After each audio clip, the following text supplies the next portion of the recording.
Bonjour à tous. Aujourd'hui, avec Tiki, nous allons vous partager notre avis sur Oddity, le nouveau film de Damian McCarthy, hein. Alors, Damian McCarthy, c'est un scénariste, réalisateur irlandais, hein. Oddity, c'est son second long métrage, hein. En 2020, il nous avait gratifié d'un excellent premier film. C'était Cave It, que l'on pouvait classer dans la catégorie là, des films d'horreur atmosphériques, d'horreur psychologique complètement barré, hein. C'était une proposition qui était tout à fait intéressante, un peu what the fuck. Je suis pas sûr d'avoir tout saisi, mais en tout cas, ce que je sais, c'est que j'avais vraiment beaucoup apprécié ce film et l'ambiance un peu, un peu glauque qui pouvait se dégager là, de ce métrage. C'était un petit budget, mais qui était terriblement efficace. Et en tout cas, dans son intention, la faiblesse de son budget ne posait aucun souci, hein. Il y avait quasiment une unité de lieu là dans le film. C'était un film qui était plus, on va dire, oppressant que terrifiant et d'une certaine manière, son nouveau long métrage, rentre, on va dire, un petit peu dans les mêmes cases que son premier, bien qu'il soit quand même beaucoup moins, barré que ne l'était, Cave Heat, hein.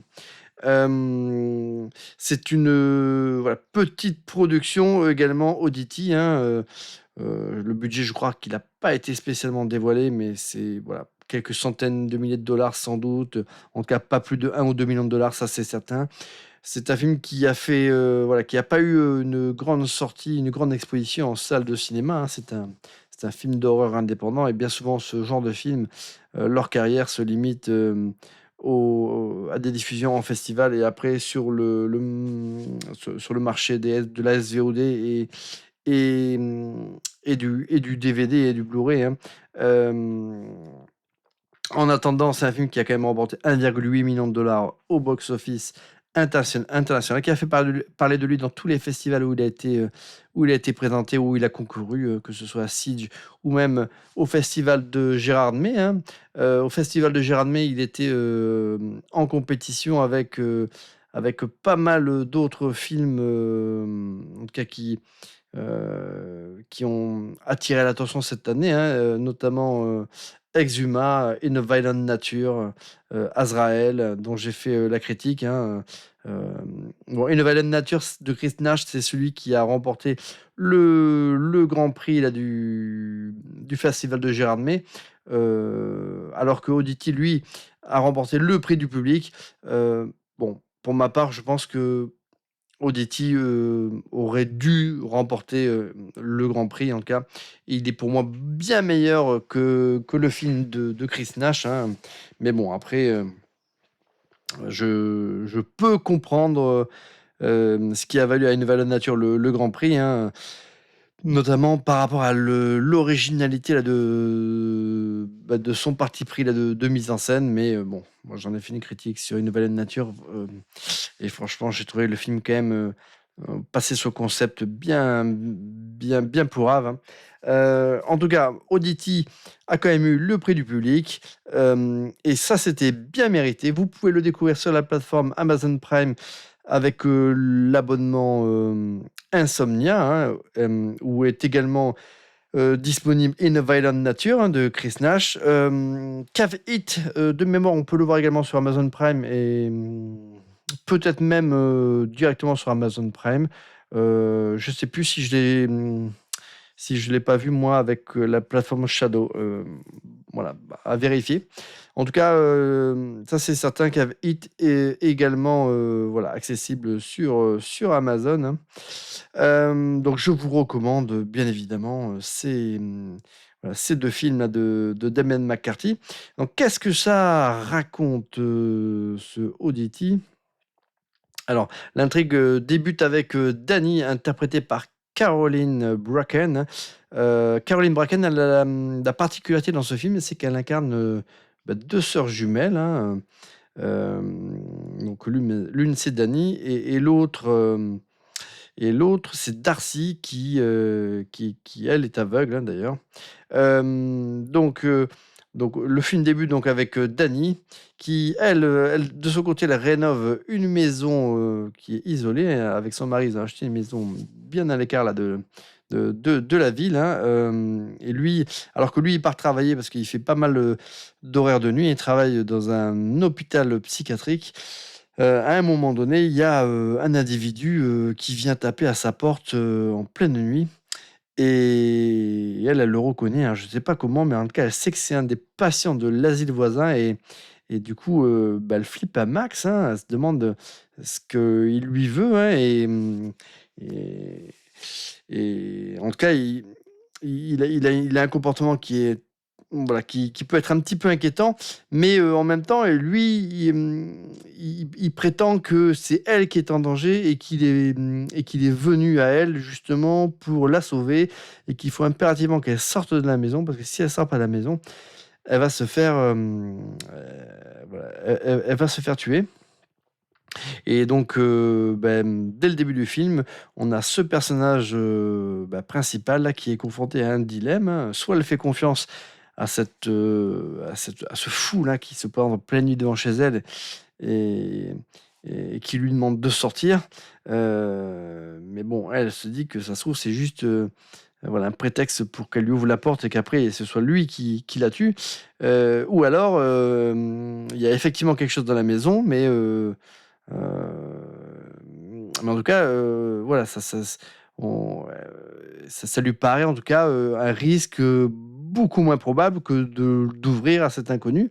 En tout cas, cette, séquence s'arrête, hein, et après derrière, il y a une, ellipse et on apprend par la suite que, un peu plus tard dans la nuit, hein, Dany, s'est fait assassiner et prétendument, par ce fou, hein, qui se serait échappé de l'asile et qui d'ailleurs y a été remis. Mais voilà, on n'en sait pas forcément plus. Son mari, lui, il a refait sa vie, hein, il a achevé les travaux dans la maison. Sa sœur jumelle, Darcy, elle, donc comme je l'ai indiqué, elle souffre de cécité, hein, et elle travaille dans une sorte de cabinet de curiosité. Elle est voyante, hein, elle communique, avec les morts, elle arrive à lire un petit peu, dans le passé, dans l'avenir, et d'ailleurs, voilà, dans son local, c'est pour ça que j'ai employé le terme de cabinet de curiosité, il y a tout un tas d'artefacts, ça fait un petit peu penser d'ailleurs à ce qu'on avait pu voir dans, comment ça s'appelle? Comment ça s'appelle cette, quadrilo Conjuring là où la famille Warren là, ils gardent dans leur salle, une sorte de musée avec tous leurs artefacts qu'ils ont récupérés lors de leur mission. Là, c'est un petit peu pareil, elle a tout un tas là d'objets là dans son cabinet et d'ailleurs, il y a un clin d'œil à Cave Heat puisqu'on voit, la petite créature, on sait pas trop si c'est un lapin, un lièvre, en tout cas empaillé ou un peu bizarre. Donc voilà, il y a un petit clin d'œil à la fois à Conjuring, mais aussi au premier film de Damian, McCarthy.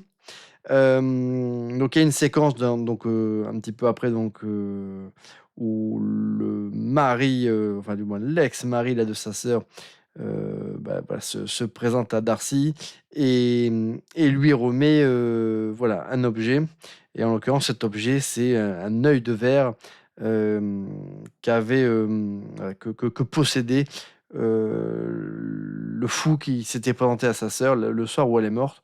Puisque entre temps lui, il s'est également fait tuer, dans l'asile où il avait été remis, voilà, où il avait été, de nouveau interné.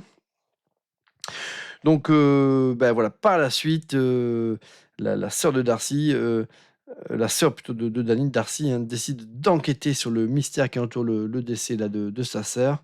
Elle se sert donc de l'œil de verre là du fou, hein, pour essayer de comprendre ce qui a pu se passer et de voir à travers ses yeux, comment est morte, réellement sa sœur.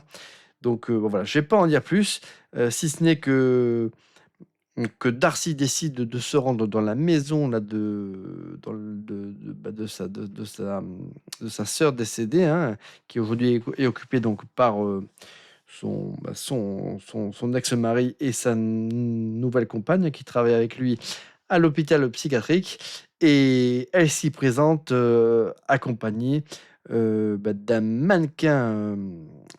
Alors, je ne sais pas si on va appeler ça un mannequin ventriloque, mais c'est un mannequin en bois qui a vraiment une tête effrayante, hein. C'est un mannequin en bois qui a à peu près la dimension d'une taille humaine normale, hein, et qui a voilà, une expression au niveau du visage complètement oppressante, hein. Une sorte de la bouche ouverte, on dirait qu'il hurle. Enfin, on dirait vraiment voilà, un artefact diabolique, hein. C'est hyper inquiétant, hein. Donc je vais pas raconter la suite du film, hein, si ce n'est que c'est un film donc d'horreur psychologique. Il n'y a pas véritablement d'effets ultra gore. Il y en a quelques-uns, hein, mais c'est un film qui joue énormément là sur l'ambiance, sur, sur le sentiment là d'oppression. Euh, Mention spéciale donc à Caroline Bracken qui excelle dans ce double rôle, hein. D'ailleurs, m'a fallu du temps. Je ne savais pas en lançant le métrage que c'était la même actrice qui a incarné les 2 rôles, hein, puisqu'elles ont vraiment, déjà des coupes de cheveux complètement différentes, des attitudes complètement différentes. C'est vrai que bon, après effectivement, je m'en suis rendu compte, hein, mais en tout cas, mention quand même pour cette actrice qui a véritablement, incarné, 2 personnages complètement différents dans ce film. C'est un film qui ressemble un petit peu à un type de film comme on pouvait l'avoir dans les années 90, hein, et comme on n'a plus forcément aujourd'hui, hein. C'est voilà, un film, comme je vous l'ai dit, immersif. C'est un film d'horreur, voilà, psychologique. C'est un film qui prend le temps de construire une ambiance quand même relativement oppressante. La force du métrage, c'est que, finalement, voilà, on sait pas où se situe, réellement le danger, voilà, pendant le film. Heu, Est-ce qu'il provient de la maison? Est-ce qu'il provient des humains? Est-ce qu'il provient, d'une entité démoniaque? Est-ce qu'il pourrait pas, ressurgir au travers de cette, marionnette en bois qu'elle amène avec elle, pour, voilà, pour élucider le mystère de la mort de sa sœur? Enfin voilà, pendant un petit moment, on a du mal à savoir d'où va venir véritablement la menace véritable. Après le film, assez rapidement, le film va devenir quand même relativement prévisible, mais je pense que c'est, quelque chose qui est plus ou moins volontaire. Mais par contre, ce qui est intéressant, c'est que la peur change de camp. C'est que, à un moment donné, effectivement, tous les effets de peur, sont, centrés sur certains personnages et à un moment donné, il y a un effet de bascule et et ce sont, on va dire, d'autres personnages, qui vont, être confrontés à des éléments surnaturels et et ça, c'est plutôt cool. Donc je vais pas trop spoiler parce que, voilà, si je m'épanche plus avant, je vais révéler, tous les tenants et les aboutissants là de ce film, hein.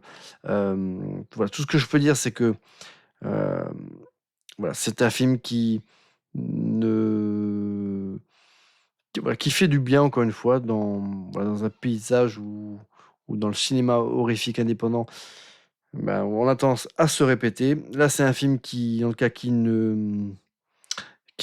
n'abuse pas, encore une fois d'effets gore, mais il y en a quelques-uns, hein.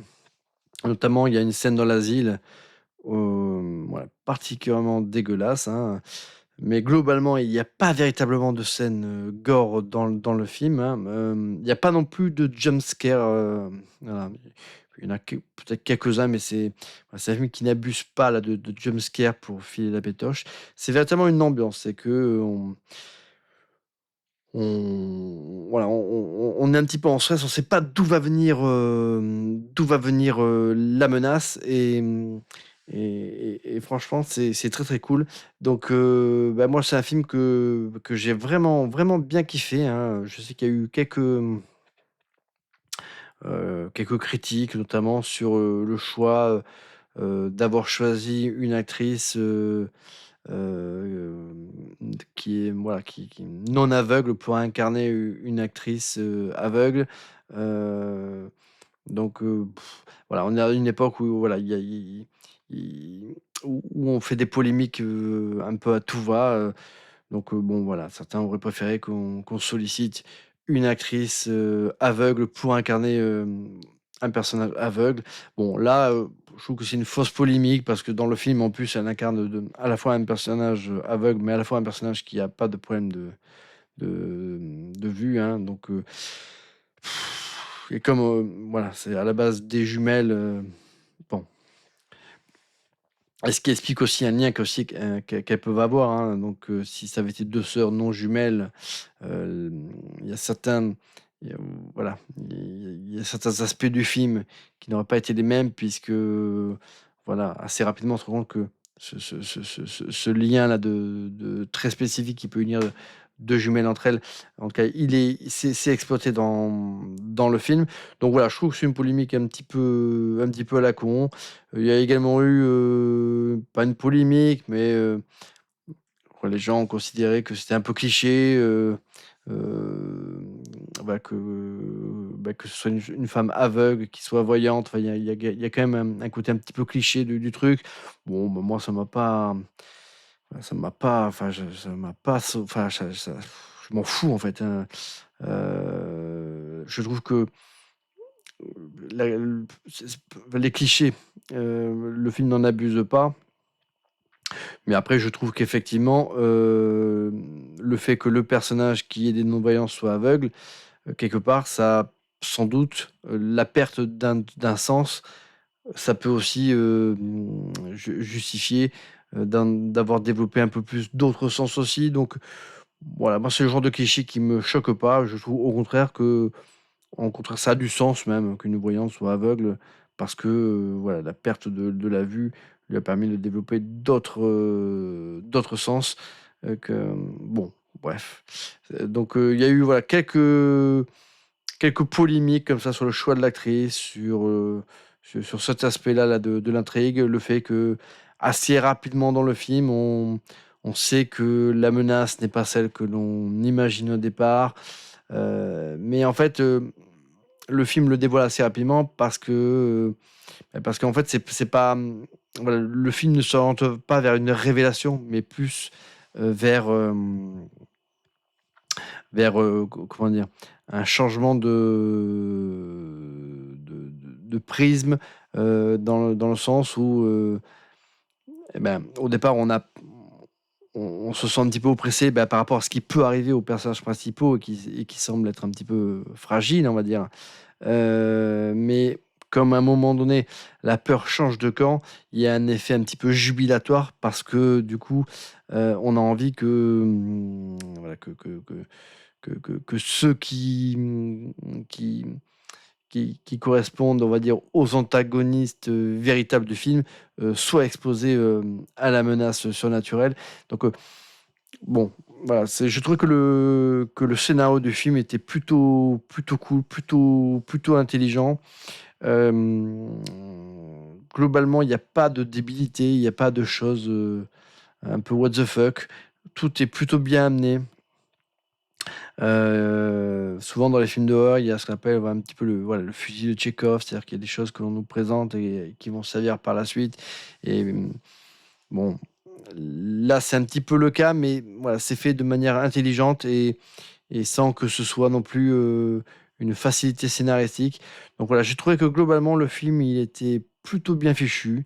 Voilà, c'est pas, l'intrigue, du siècle, hein, l'histoire voilà, elle a rien de véritablement ultra original, mais par contre, voilà, le film, il est ultra efficace dans ce sentiment d'oppression que l'on ressent, qui fonctionne un peu plus au début du film parce qu'on voilà, pour un certain nombre de raisons que j'ai évoquées, hein, mais je veux pas forcément entrer dans le détail pour pas tout dévoiler.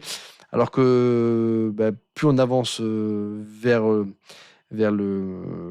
climax, bah, plus voilà, il y a, du coup, la menace, on va dire, s'oriente vers d'autres personnages et on n'est pas du tout sur le même niveau de tension, mais parce que effectivement ces personnages-là, n'ont pas, on va dire, on n'a pas la même empathie, en tout cas, les concernant. Donc, bon, franchement, je vous recommande ce film, Oddity, hein.